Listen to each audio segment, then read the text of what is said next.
은퇴 후에도 생활은 팍팍합니다. 연금만으로는 빠듯하고 병든 배우자를 돌보는 데 드는 돈은 늘 부족하죠. 그때 누군가 하루만 투자하면 200만 원을 벌 수 있다고 속삭입니다. 여러분이라면 어떻게 하시겠습니까? 2024년 11월 서울 변두리의 한 낡은 아파트. 새벽 5시 가로등 불빛이 희미하게 비치는 복도를 62세 김영호가 천천히 걸어간다. 그의 발걸음은 무겁고 어깨는 축 늘어져 있다. 계단을 오를 때마다 삐걱거리는 소리가 텅 빈 공간에 메아리친다. 벽면에는 곰팡이 자국이 군데군데 피어 있고 깨진 타일 사이로 시멘트가 드러나 있다. 영호는 502호 앞에 서서 잠시 망설인다. 문고리를 잡은 손이 미세하게 떨린다. 그는 조용히 문을 열고 들어간다. 거실 한쪽 구석, 낡은 소파에 담요가 덮여 있다. 아내가 약을 먹고 겨우 잠든 모습이다. 테이블 위에는 병원 처방전과 약봉지가 어지럽게 놓여 있다. 영호는 조심스럽게 처방전을 집어든다. 당뇨병 합병증, 고혈압, 신경통, 빼곡히 적힌 병명들이 그의 가슴을 짓누른다. 창밖으로 희미한 여명이 비치기 시작한다. 영호는 벽에 걸린 가족 사진을 바라본다. 젊은 시절의 자신, 환하게 웃고 있는 아내, 그리고 두 아들. 그때는 모든 것이 가능해 보였다. 중견기업의 과장으로 승진했던 날, 첫 아파트를 장만했던 날, 큰아들이 대학에 합격했던 날. 하지만 IMF가 모든 것을 바꿔놓았다. 회사는 부도났고 그는 하루아침에 실업자가 되었다. 이후 20년간 닥치는 대로 일했다. 택배, 경비, 청소, 자존심 따위는 버린 지 오래였다. 그나마도 나이가 들면서 일자리는 점점 줄어들었다. 여보, 아내의 나른한 목소리에 영호가 돌아본다. 아내 벌써 일어났어요? 오늘은 쉬는 날 아니에요? 영호는 억지로 미소를 지으며 아내 곁으로 다가간다. 이마에 손을 대보니 미열이 있다. 영호열이 또 올랐네. 약은 먹었어? 아내는 고개를 끄덕이며 다시 눈을 감는다. 영호는 아내의 머리를 쓰다듬으며 깊은 한숨을 내쉰다. 주방으로 가서 냉장고를 연다. 반찬통 몇 개와 시든 야채, 우유 한 팩이 전부다. 지갑을 열어보니 10,000원짜리 2장과 1,000원짜리 몇 장. 이번 달 약값 35만 원을 어떻게 마련할지 막막하기만 하다. 오전 9시 영호는 동네 공원 벤치에 앉아 있다. 낙엽이 바람에 흩날리고 멀리서 아이들의 웃음소리가 들린다. 그는 휴대폰을 꺼내 통장 잔액을 확인한다. 12만 3천 원. 월세 납부일까지는 일주일 남았다. 갑자기 휴대폰이 울린다. 화면에 뜬 이름 박준혁. 동네 후배다. 준혁 형님 잘 계시죠? 제가 좋은 소식이 있어서요. 영호의 귀가 쫑긋해진다. 준혁은 늘 이런저런 일거리를 소개해주곤 했다. 비록 대부분 힘들고 박한 일이었지만 그래도 영호에게는 고마운 존재였다. 준혁 형님, 이번엔 정말 괜찮은 건데요. 하루만 시간 내시면 200만 원 번다고 하더라고요. 영호의 심장이 빠르게 뛴다. 200만 원이면 약값도 내고 월세도 낼 수 있다. 하지만 경험상 세상에 쉬운 돈은 없다는 것을 알고 있었다. 영호 그게 무슨 일인데? 준혁의 목소리가 조금 낮아진다. 준혁 별거 아니에요. 그냥 서류 작업 좀 도와주시면 된대요. 신분증이랑 도장만 가져오시면 된다고. 영호는 본능적으로 뭔가 이상함을 느낀다. 하지만 아내의 아픈 모습이, 텅 빈 냉장고가, 얇은 지갑이 눈앞에 아른거린다. 그는 떨리는 손으로 휴대폰을 꽉 쥔다. 그래, 이번 한 번만. 정말 이번 한 번만 하자. 아내 약간만 벌고 그만두자. 공원의 나무들이 차가운 바람에 몸을 떤다. 마치 그의 불안한 마음을 대변하듯. 멀리서 까마귀 울음소리가 불길하게 들려온다. 영호는 오랫동안 망설이다가 결국 무거운 목소리로 대답한다. 알았어. 언제 어디로 가면 되는데? 전화를 끊고 나서도 영호는 한참을 벤치에 앉아 있었다. 가을 햇살이 따뜻하게 내리쬐고 있었지만 그의 등줄기에는 식은땀이 흘렀다. 무언가 돌이킬 수 없는 선택을 한 것 같은 불안감이 그를 짓눌렀다. 이틀 뒤 오후 2시 영호는 인천 외곽의 한 공단 지역에 도착했다. 준혁이 알려준 주소를 따라 걷는데 주변 풍경이 점점 을씨년스러워진다. 폐공장들이 즐비하고 깨진 유리창 너머로 텅 빈 내부가 보인다. 길고양이 몇 마리가 쓰레기 더미를 뒤지고 있다. 낡은 3층 건물 앞에 도착한 영호. 건물 외벽은 그 흐름으로 까맣게 변색되어 있고 1층 셔터는 반쯤 내려져 있다. 2층으로 올라가는 계단은 좁고 어두웠다. 벽면에는 알 수 없는 낙서들이 가득했고 담배 냄새와 곰팡이 냄새가 뒤섞여 있었다. 201호. 문 앞에 서서 영호는 깊게 숨을 들이쉰다. 노크를 하려는 순간 문이 안에서 열린다. 30대 후반으로 보이는 남자가 나타난다. 깔끔한 정장 차림이지만 눈빛은 차갑고 날카롭다. 김영호 씨 맞으시죠? 기다리고 있었습니다. 영호가 고개를 끄덕이자 남자는 안으로 들어오라고 손짓한다. 좁은 복도를 지나 안쪽 방으로 들어가자 예상치 못한 광경이 펼쳐진다. 방 안에는 서너 명의 남자들이 있었다. 그리고 구석에는 영호와 비슷한 나이의 남성이 피투성이가 된 채 웅크리고 앉아 있었다. 그의 얼굴은 퉁퉁 부어 있었고 입술은 터져 있었다. 영호의 다리가 후들거리기 시작한다. 이게 무슨... 말을 끝내기도 전에 뒤에서 문 잠그는 소리가 들린다. 정장 남자가 영호 앞으로 다가온다. 그의 입가에 차가운 미소가 번진다. 형님, 이제부터 우리 말 잘 들으셔야 합니다. 적골 되기 싫으시면. 순간 영호는 모든 것을 깨닫는다. 이것은 일이 아니었다. 함정이었다.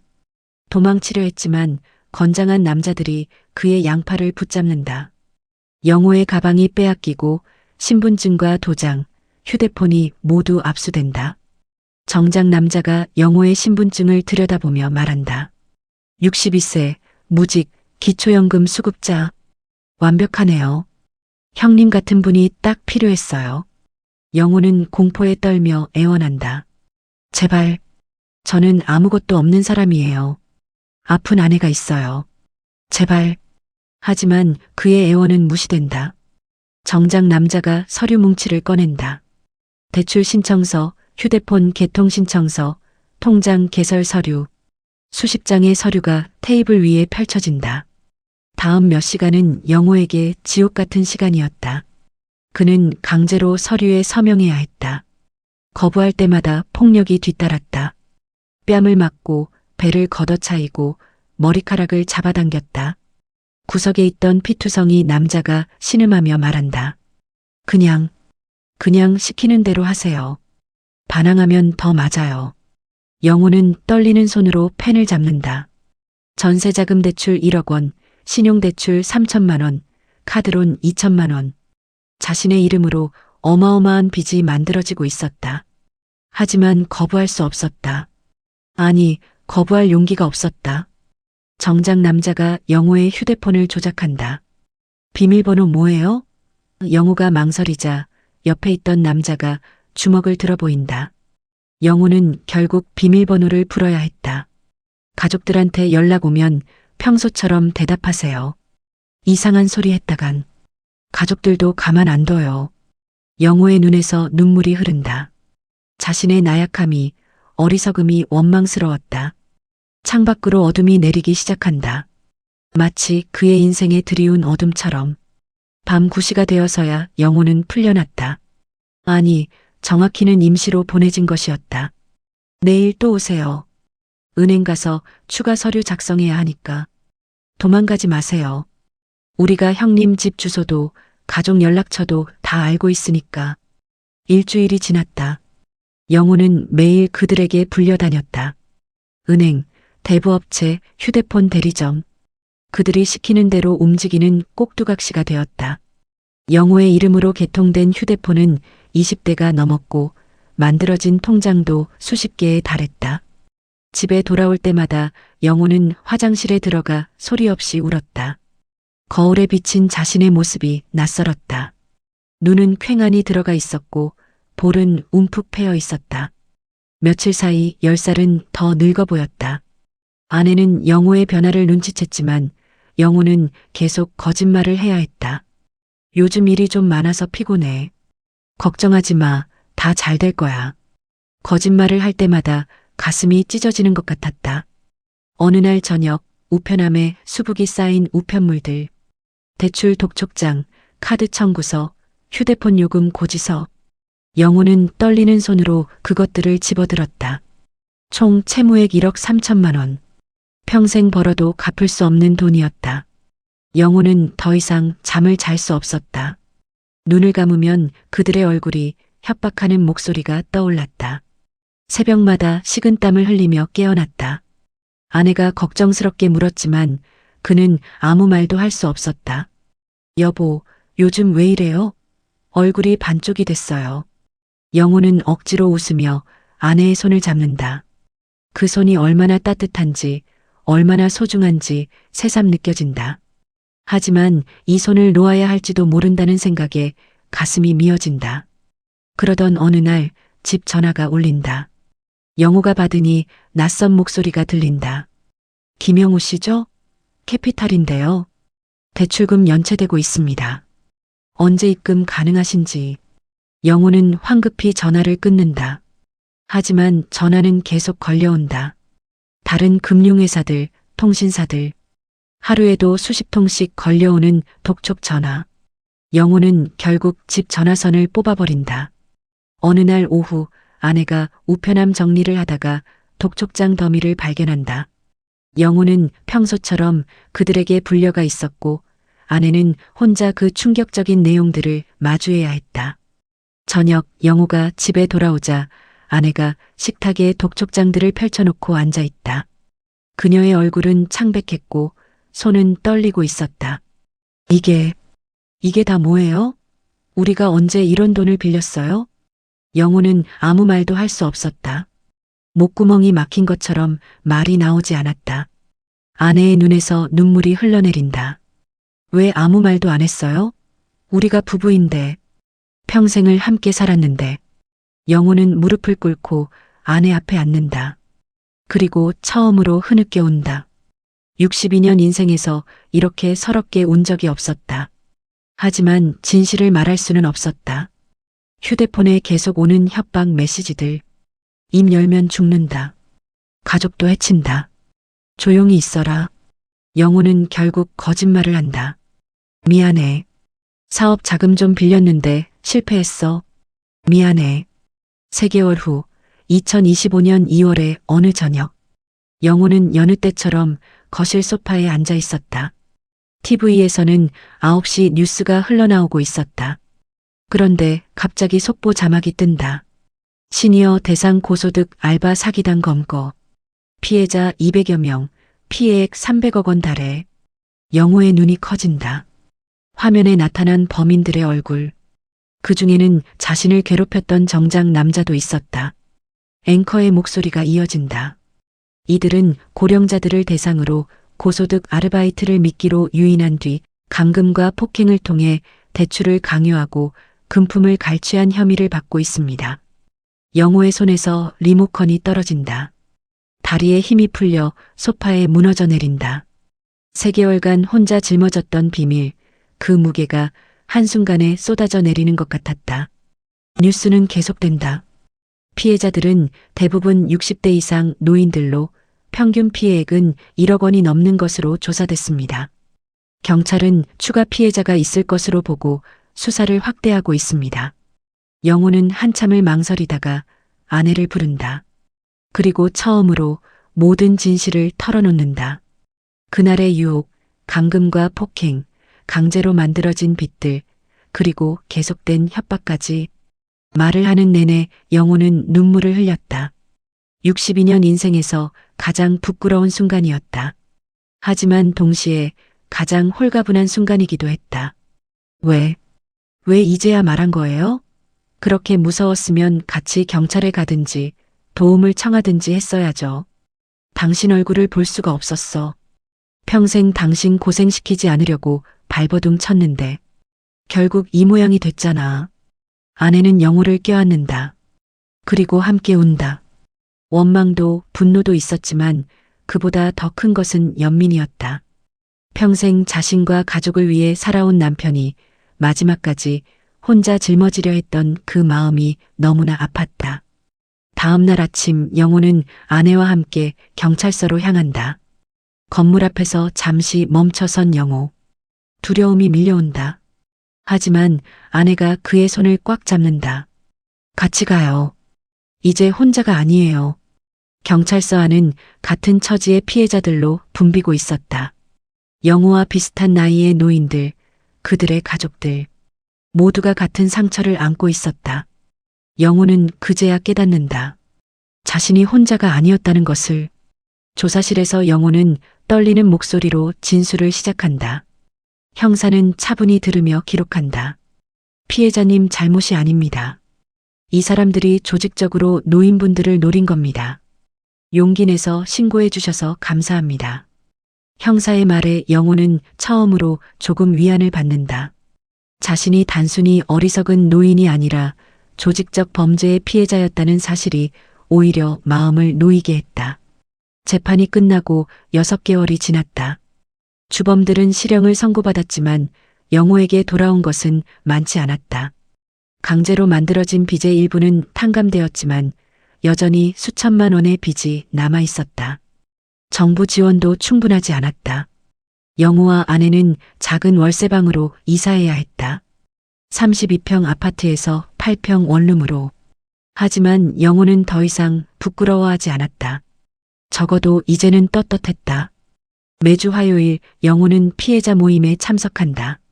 같은 아픔을 겪은 사람들과 이야기를 나누며 서로를 위로한다. 그곳에서 만난 한 피해자가 말한다. 저는 자식들한테도 말 못했어요. 창피해서. 하지만 이제 알아요. 우리가 잘못한 게 아니라는 걸. 어느 날 영호에게 연락이 온다. 시니어 대상 범죄 예방 캠페인에서 증언을 해달라는 요청이었다. 영호는 망설였다. 자신의 치부를 공개적으로 드러내는 것이 쉽지 않았다. 하지만 아내가 등을 떠민다. 여보, 당신 이야기가 다른 사람들을 구할 수 있어요. 결국 영호는 증언대에 선다. 200여 명의 노인들 앞에서 그는 자신의 이야기를 시작한다.